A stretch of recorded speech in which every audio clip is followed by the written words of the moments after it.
Hi, this is Ike from Groovy Entertainment. Today we got another book on the record to play for you. Today's book is The Tale of Peter Rabbit from 1976. So let's get started.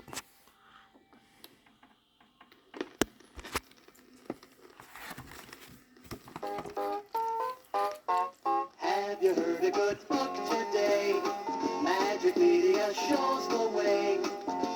Come along, listen and look to a Magic Media talking book. Turn a page and hear the band. You're in Magic Media land, where you hear the children say, have you heard a book today?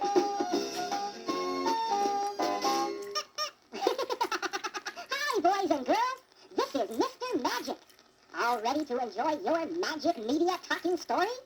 Just follow along in your book with the storyteller, and when you hear this signal, turn the page. Now, let's begin. This is the tale of Peter Rabbit. Once upon a time, there were 4 little rabbits, and their names were Flopsy, Mopsy, Cottontail, and Peter. They lived with their mother in a sandbank under the root of a very big fir tree.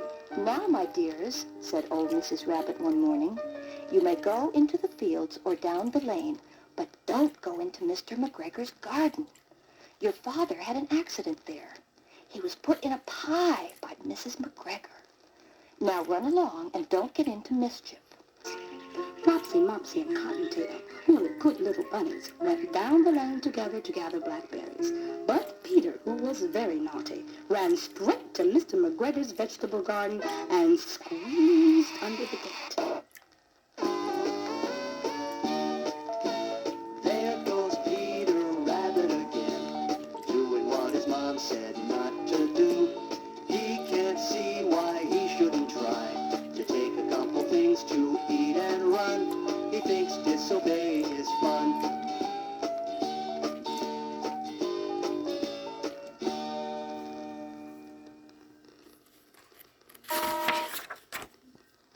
He ate some lettuce, some French beans, and some radishes. Then, feeling sick, he looked for some parsley. But around the end of a cucumber frame, he met Mr. McGregor. He was on his hands and knees planting young cabbages. But he jumped up and ran after Peter, waving a rake and shouting, "Stop! Flee!" Peter was frightened.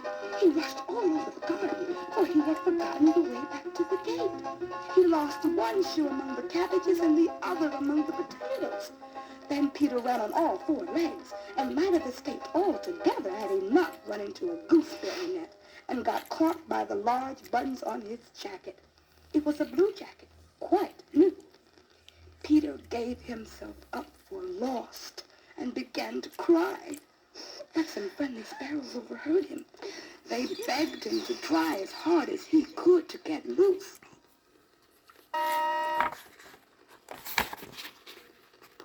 Mr. McGregor came up with a sill, which he intended to pop over Peter. But Peter wiggled out just in time, leaving his jacket behind him. He rushed into the tool shed and jumped into a watering can. It would have been a fine thing to hide in if it had not been half full of water. Mr. McGregor was sure that Peter was in the shed, perhaps hidden under a flower pot. He began turning the pots over, looking into each one. Presently, Peter sneezed. Mr. McGregor was after him at once. He tried to put his foot on Peter and jumped out of a window, setting 3 plants. Peter dashed to the nearest bush. Soon, he sat down to rest. Peter was breathless and trembling with fright. He was lost. He found a door in the wall. It was locked, and there was no room for a fat little rabbit to slip underneath it. An old mouse ran off the doorstep carrying peas and beans to her family in the woods. Peter asked her the way to the gate, but she had such a large pea in her mouth she could not answer. She only shook her head. Peter began to cry. Then he tried to find his way across the garden. but he became more and more puzzled. Presently he came to the pond where Mr. McGregor filled his water cans. A white cat was staring at some goldfish. Peter thought it best not to speak to her. He had heard about cats from his cousin, little Benjamin Bunny.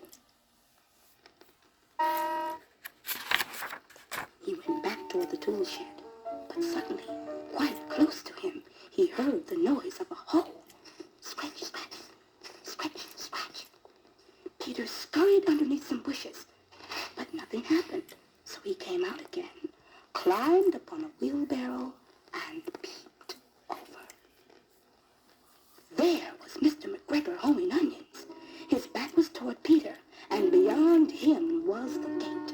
Peter slipped quietly off the wheelbarrow and scooted along the walk behind some blackcurrant bushes. Mr. McGregor caught sight of him, but Peter did not care. He slipped under the gate and was soon safe in the woods. Peter never stopped running until he got home to the big fir tree. He was so tired that he flopped right down on the nice soft sand on the floor of the rabbit hole and shut his eyes. His mother was busy cooking. She wondered what he had done with his clothes. It was the second little jacket and shoes he had lost in 2 weeks.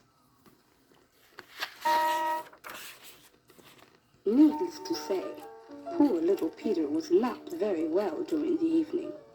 His mother put him to bed and made some chamomile tea. She gave a dose of it to Peter.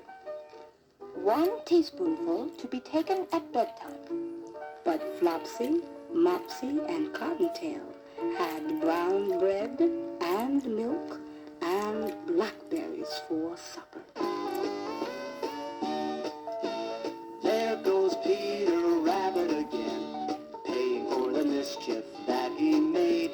Now he knows that all Mama wants is to keep her little bunny safe and sound, and Peter Rabbit's glad that she's around.